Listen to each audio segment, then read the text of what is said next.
In the Niger Delta, where vast natural resources can strike sharply with poverty and underdevelopment, corruption remains a major obstacle to progress. To tackle these challenges, stakeholders gathered at Niger Delta Regional Anti-Corruption Learning Summit 2025 in Port Harcourt. The summit called for urgent reforms to promote transparency and curb the misuse of public funds. In his opening remarks, Isaac Osoka, Executive Director of Social Action, criticized the political manipulation and resource capture in Rivers State, describing it as the epicenter of godfatherism in Nigeria.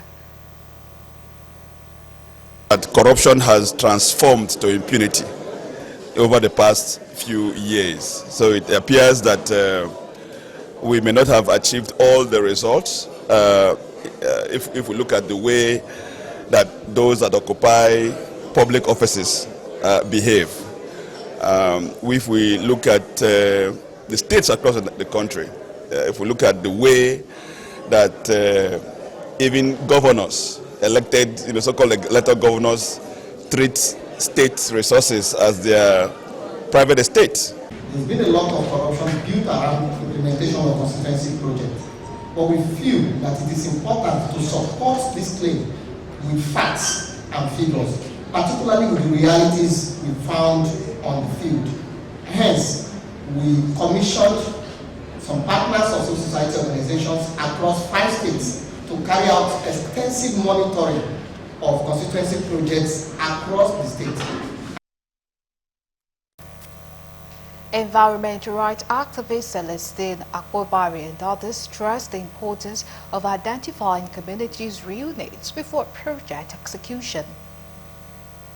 What should happen is that the government should create a department that should go around to get exactly what the people need. What we are talking about, needs assessment, not a lawmaker, representing the people, writing something and claiming that you send it to the people, because you cannot be doing the same thing all the time and expecting a different result. It has failed because over the years it has not worked. But this gathering gives us an opportunity to cast away hypocrisy in the fight against corruption, to examine ourselves with so much introspection, to look at the areas that we have failed, the areas that we can do better. The citizen response in the fight against corruption seems rather too low. You would find a graphic example of this in the spirit of, you may neglect to talk about it, but I would. What I see that we have come for today is truth-telling. A situation where the judiciary, which should be the last hope of the common man, can no longer tell the truth or act rightly. And if we really want to change Nigeria, then definitely we need to take a look, reflect, and decide to do the right thing, because corruption is about doing the wrong thing, leaving the right thing.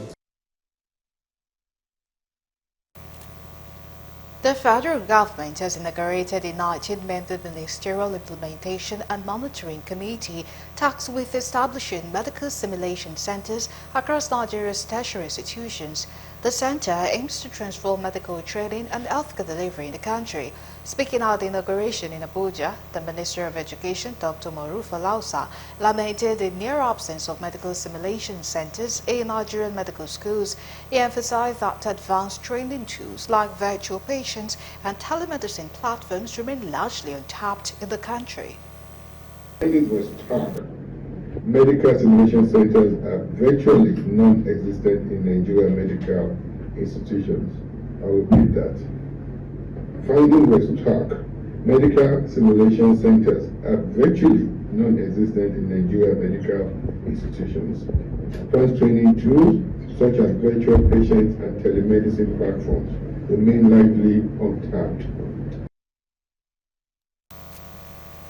On his part, the Executive Secretary of Tertiary Education Trust Fund, TET Fund, Architect Sonia Chuno, described the initiative as a crucial step towards reshaping medical education in Nigeria.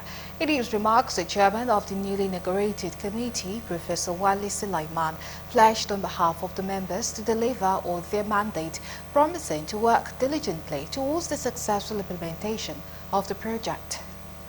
The intervention in medical simulation and innovation will provide the required opportunity for healthcare personnel to partake in medical simulation, I will enjoy the following advantages: practical hands-on and basic procedures, continuing and repeated practice, the ability to allow errors to continue to their natural conclusion. Risks to patients and teams are avoided. We, as the people that have been asked to serve, it's an honor and a privilege to be able to do what we're doing today. And I think that the team that has been put together, they have so much expertise, so much knowledge, and every single one of them is people that I respect significantly, and they will contribute to make sure we can deliver on the mandate.